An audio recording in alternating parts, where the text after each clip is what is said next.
So this is a 6 marker, and they're giving us some information in this table, so we need to understand this. But it wants us to identify which solids A, B, and C can be, and it's given us a choice of sodium carbonate, zinc, and copper oxide. So what I've done to help myself, I've taken a copy of that table, and it says that our answer should include the test to help you identify it and a word equation to support your answer.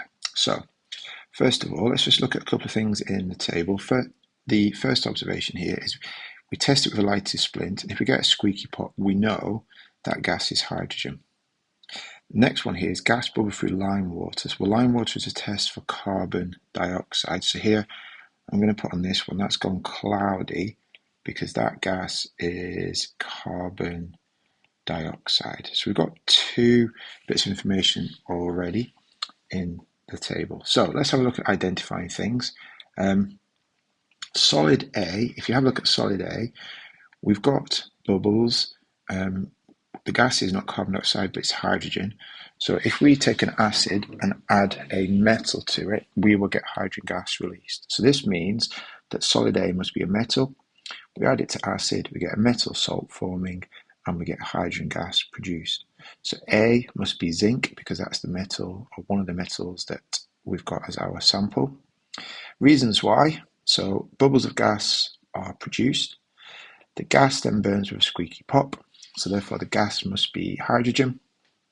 There is no carbon dioxide formed, so we don't have any change with the lime water because the lime water doesn't go cloudy, and it wants us to give the equation. So the proper equation is zinc added to sulfuric acid.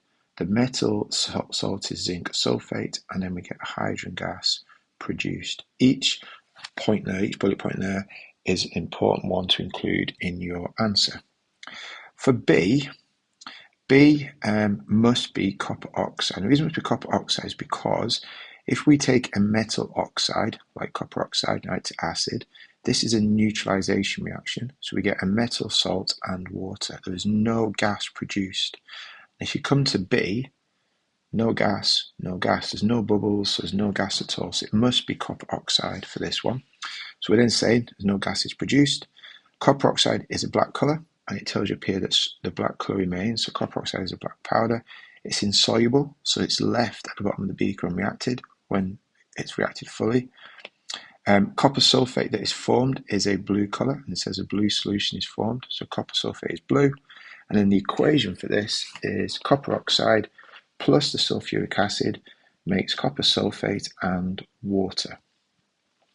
That leaves the final one, sample C, must be sodium carbonate. So C is sodium carbonate, and that's because if we take a metal carbonate and add it to acid, as well as last time we get a metal salt, because this is neutralization, we get water, but because it's a carbonate, we also get carbon dioxide gas. And we know in the table that we have got carbon dioxide gas because here the lime water goes cloudy, so it's definitely carbon dioxide, and it puts the splint out.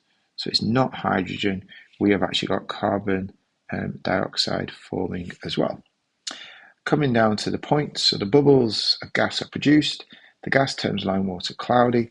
This means that the gas is carbon dioxide. Hydrogen is not being produced because the gas doesn't burn with a squeaky pop.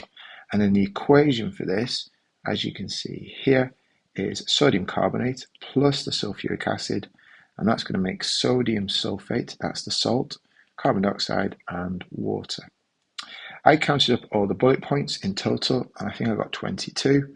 So use this table to help you convert your bullet points to marks. So if you've got over 19, you get 6, and so on and so on and so on, and give yourself a number of marks for that question.